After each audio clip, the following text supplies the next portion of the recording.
Hi everybody, I am Patrick, this is Brian, that's Andrew, and that is Tiffany. We are Just Got Played, and we're at the Cloak and Blaster. Tonight, we just got done playing Terminus Breach, a tower defense game.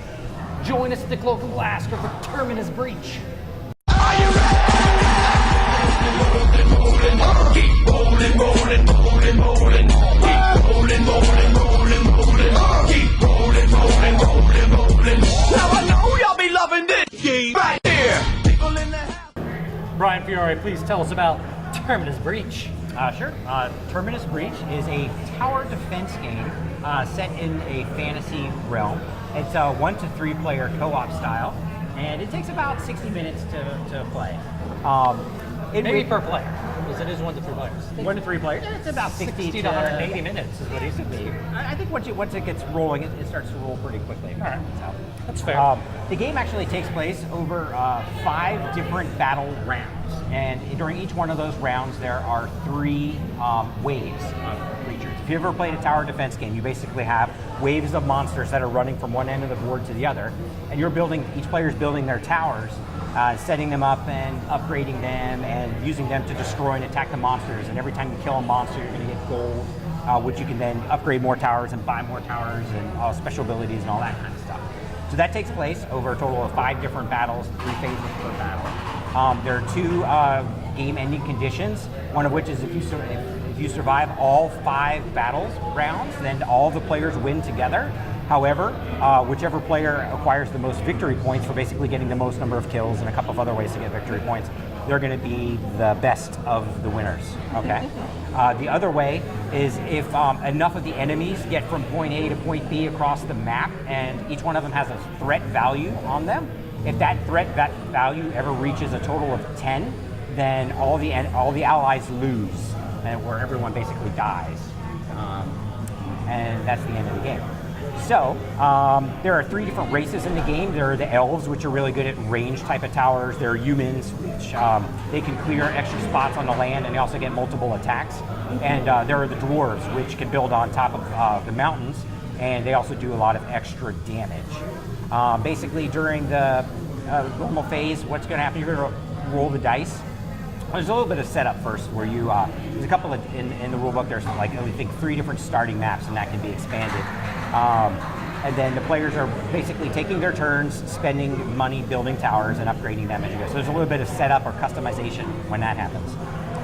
But once the battle begins, you're rolling a dice, and that's how many creatures out of the first battle wave are going to come through the board. They're going to advance. Sometimes they trample each other and kill each other, but then once they're placed on the map, then whoever the first player is activates all their towers, does as much damage as they can to kill them. Then the second player just goes clockwise, and they try to finish off and kill as many of the other Drakkar, or the waves of the enemies. Then there's the resolution phase, where you get basically gold pieces, or the bounty for any kills that you have. And then you can also spend some of your gold in order to buy some Imperial favorites. If you don't happen to kill any of the enemies during your turn, you'll get like a petition token. And these petition tokens can later be turned in for Imperial favors and Imperial sanctions, which are ultra special abilities. Kind of a catch-up mechanic if somebody else isn't doing a whole lot of damage right at the beginning. And then there's I believe the resolution phase. You can also, or the development phase, which comes after, where you can upcycle your existing towers to better towers, and you got to pay gold in order to do that. Or you can add new towers to the board, and you can also spend some of your gold to either buy more Imperial favor cards and stuff like that. But with that, Andrew, what would you say? Actually, Patrick, what would you say is your favorite thing about Terminus Breach? So during the course of the game, you're not just laying out towers, that's one phase of the game, but you also have these towers that are in play in the game. And I'm a sucker for things that you can actually upgrade during the course of the game. Like in Magic the Gathering, I always look flopping enchantments down or things that evolve.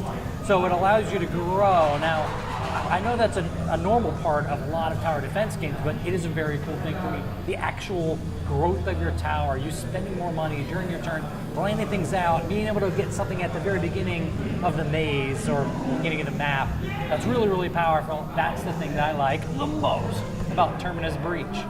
Tiffany, if you had to pick one thing you like the most about Terminus Breach. All right, if I have to pick just one thing, I have to say I'm a sucker for tower defense games. I super, super love them. I play a lot on my phone. And this really played like a tower defense game. So if you like that genre of game, you'll like the tabletop version. I thought they executed that theme really, really well. Brian, pick one thing you like the most. My favorite thing about the game is there are a lot of components here, a lot of different things that are moving. However, the rules are written so well that everything just flows really well. You were a sucker intuitive. for a good rule book. I am. I mean, it could be, this isn't a bad game, but it could be a bad game and you would give it, it was okay if the rules were fantastic. Yeah, the rules, there's beauty, there's art in the rules. It's important. Yeah. Andrew, the thing you like the most. So the thing I like the most is that there's definitely a lot of competing strategies, so there's a lot of different things you can do. So some players can build out a lot of different towers, or you could just build out one and beef it up a lot. So I like that the most.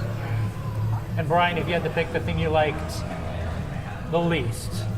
The thing that I like the least is every time at the beginning of each wave, you're rolling the dice and you're adding a modifier to it. The number of guys will come out, number of the Drakkar, and they could actually trample each other. And so if they ended up on the same, now you could have flyers and ground units, and you could have one of each on a space. But if you ever got 2 ground units or 2 flyers on the same space, then one of them is going to die. So you can only have a max of 2. And it seemed like there were a lot of guys that were just kind of killing each other, and I'm like, that's wasting the supply of I want that gold to kill them rather than them just going to like the trample discard pile. Yeah, they fatally bounced into each other a lot. Now, as we went through the levels, it seemed to thin out a little bit. Their movement varied quite a bit more, but in the very beginnings of the game, there's lots of these bad guys that are bouncing into each other like Three Stooges.